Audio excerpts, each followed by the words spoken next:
Have you ever looked at your life and thought, if I could just be consistent, everything would change? You plan your routines, make promises, tell yourself, this time I'm going to stick with it. But then, a week later, or sometimes just a few days, you're right back where you started. The planner is blank, the healthy food is forgotten in the fridge, the gym shoes gather dust, and you start to wonder if there's something wrong with you. You've watched videos, read books, tried new hacks, but nothing seems to last. Why? Why is it so easy to start and so hard to keep going? Most people blame themselves. They say, I just don't have enough discipline. I'm lazy. I don't have motivation. But what if the problem isn't you?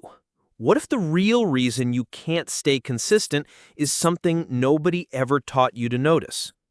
Today, I want to show you the hidden side of consistency, the side that's always working against you even when you're doing your best.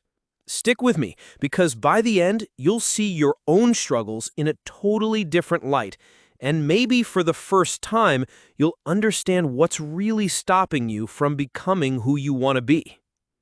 Let's start with a familiar scene. It's Sunday night. You're energized, hopeful. You lay out your clothes, plan your meals, maybe even color code your calendar. You promise yourself, this is my week. I'll stick to the plan no matter what. But then, somewhere between Wednesday and Thursday, it all unravels. You skip a workout. You order takeout. You scroll through your phone instead of reading. By Friday, it's hard not to feel defeated, like you're stuck in a loop, always starting over, but never moving forward. Here's the uncomfortable truth. Everyone goes through this, but most people think they're the only ones. Social media makes it look like everyone else is crushing it. Perfect routines, endless motivation, flawless progress. But in reality, most people's consistency is just a highlight reel carefully edited for likes. The real story is messier, and honestly, it's way more interesting. Let's talk about motivation. It's the spark that gets you started, the energy that makes you believe change is possible. But motivation has a dark side. It's unreliable. Ever notice how motivation hits hardest when the stakes are low? Late at night, right before bed, or when you're inspired by someone else's story? But when it's 6 a.m. and your alarm goes off, gone. Motivation is a feeling, and like every feeling, it comes and goes. Waiting for motivation to keep you consistent is like hoping the weather will always be sunny. You can't control it, you can't predict it, and if you depend on it, you'll always be at its mercy. This isn't a failure. It's just how human brains work. Successful people aren't more motivated, they've simply learned not to rely on motivation alone. Here's a question. Why do some people seem to build habits effortlessly while others struggle? The answer isn't what you think. Habits aren't about force of will. They're about creating routines that run on autopilot even when you're tired, stressed, or distracted. James Clear, in his book Atomic Habits, says, you do not rise to the level of your goals, you fall to the level of your systems. In other words, it's not about wanting more. It's about designing your life so the right choice is the easy choice. Think about it. If you want to eat healthy, fill your kitchen with healthy food. If you want to read more, put a book on your pillow. If you want to work out, lay out your clothes the night before. The most consistent people aren't superhuman. They're just really good at removing friction from the things they want to do and adding friction to the things they want to avoid. Here's where things get interesting. Every day, you make thousands of tiny decisions, from what to eat, to what to wear, to which email to answer first. Each decision drains a little bit of your mental energy. Psychologists call this decision fatigue. By the end of the day, your willpower is running on empty. This is why you're more likely to skip your evening workout, order fast food, or binge watch a show late at night. Your brain just wants a break. It's not weakness, it's biology. The world is full of distractions designed to wear you down. So the real challenge isn't doing more, it's making fewer decisions. The less you leave to chance, the easier consistency becomes. Culture loves the story of the big dramatic transformation, the before and after, the viral success story, the overnight change. But in real life, change is almost always invisible. It's not a leap, it's a slow build. You don't notice progress from one day to the next, so you assume you're failing. But here's the secret. Every big change is just the result of hundreds of tiny, almost invisible steps. If you're not seeing progress yet, maybe you're just in the quiet part of the story. Most people quit right before things start to compound. This is the part almost nobody talks about. We celebrate people who say yes to new habits, new routines, new goals. But the real power is in saying no. No to distractions. No to the easy option. No to things that feel urgent but aren't important. Psychologists call this inhibitory control, your brain's ability to pause before acting. And here's the twist. Most of your inconsistency isn't because you lack motivation or discipline. It's because you haven't trained yourself to say no to the right things. Every time you say yes to something that doesn't matter, you're saying no to your own progress. Consistency is about protecting your focus, not just chasing new goals. Ever notice how the easiest way to break consistency isn't to say yes or no, but maybe? Maybe is seductive. It feels safe, like you're not rejecting your goal, just postponing. But maybe is the slowest, quietest way to quit. It's the shadow that follows you all day whispering, "You can start tomorrow." Every time you delay an action, your brain starts building a new habit, the habit of waiting. Successful people, they don't have more motivation. They just have less maybe. They make things binary. Either it happens or it doesn't. And that's not willpower. It's design. They set up their days so that their best choice is also the path of least resistance. Let's get concrete. J.K. Rowling wrote much of Harry Potter in a small cafe, ignoring distractions and social invitations, even when she had no money and almost no support.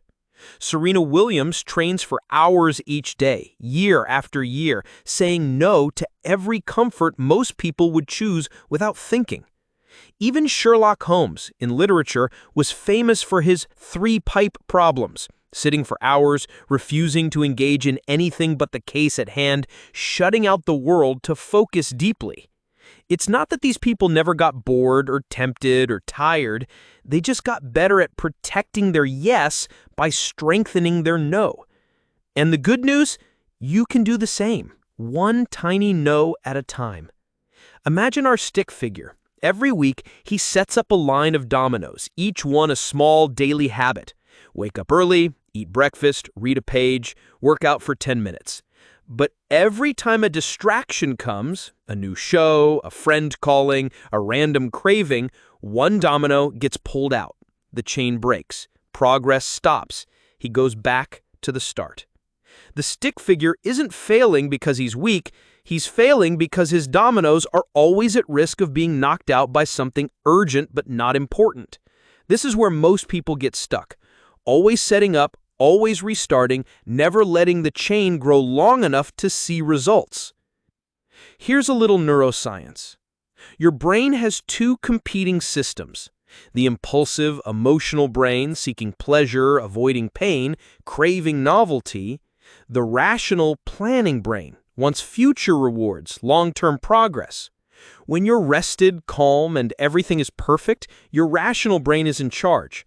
But the moment you get tired, stressed, or bored, the impulsive brain takes over. That's when you reach for your phone, break your routine, give up on your streak. It's not weakness, it's how evolution kept us alive. But you can train your environment to protect your rational brain even when your impulses flare up. How? by making good choices easier and bad choices inconvenient. Consistency isn't glamorous. It's the quiet part of the story. No applause, no viral posts, no dramatic before and after. It's like being a sculptor chipping away at stone day after day, often with nothing to show for weeks or months. But this invisible work is where change happens. The books get written one page at a time. The marathon is run one step at a time. The stick figure changes not by leaping, but by refusing to stop moving even when nobody's watching. There's an old saying, most people overestimate what they can do in a day and underestimate what they can do in a year. Tiny habits are like planting seeds. For weeks, maybe months, you see nothing but dirt. But underground, roots are growing, foundations are forming. Then, almost overnight, change becomes visible. This is why people quit. They get bored before the breakthrough. But those who stick with it, who keep showing up, suddenly become overnight successes after years of invisible work. Why do we sabotage ourselves right when things start to go well? Because success feels dangerous to your brain. Change means leaving the comfort zone. Even positive change is scary because it threatens the identity you've built. Your mind starts whispering, "Who do you think you are? Don't get your hopes up. It's okay to skip today. You'll get back on track." This isn't laziness. It's a built-in safety mechanism.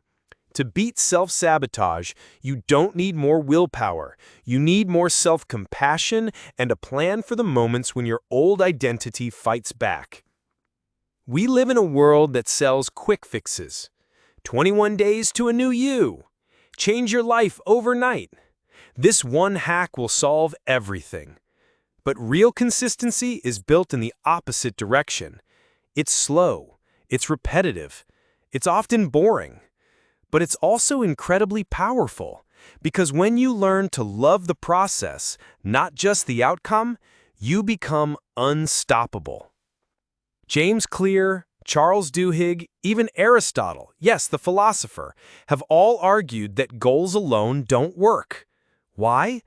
Because goals are binary. You win or lose, all or nothing. Systems are different. A system is a repeatable process. It's focusing on showing up, not on crossing a finish line. Instead of saying, "I'll run a marathon," say, "I'm the kind of person who runs every day."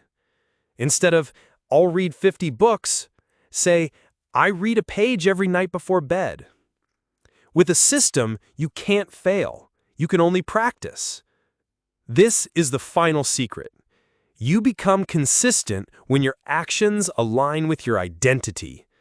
Every time you follow through, you're casting a vote for the type of person you want to become. Not, "I'm trying to be consistent," but "I am a consistent person, even on the bad days." You don't have to wait until you've done something 100 times to call yourself that. You just have to show up today, in a tiny way. And the more you do it, the more real it becomes. Still think you need a big change? Try this instead. Make your habit so small you can't say no. Want to work out? Put on your shoes. If you do that, you've won for the day. Want to read? Open the book and read one sentence. That's it. Want to eat healthy? Swap one snack for a piece of fruit. Don't overhaul your diet. Just prove to yourself that you can do one small thing. Why? Because the hardest part of consistency is starting. Once you show up, momentum does the rest. Here's a rule borrowed from internet forums and productivity nerds. No 0 days. No matter how tired, stressed, or distracted you are, do something, anything to keep your chain alive.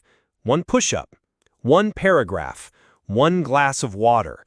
Even the smallest action keeps you in the game. And the more you stack those tiny wins, the easier consistency gets. Let's be honest, you'll mess up. Everyone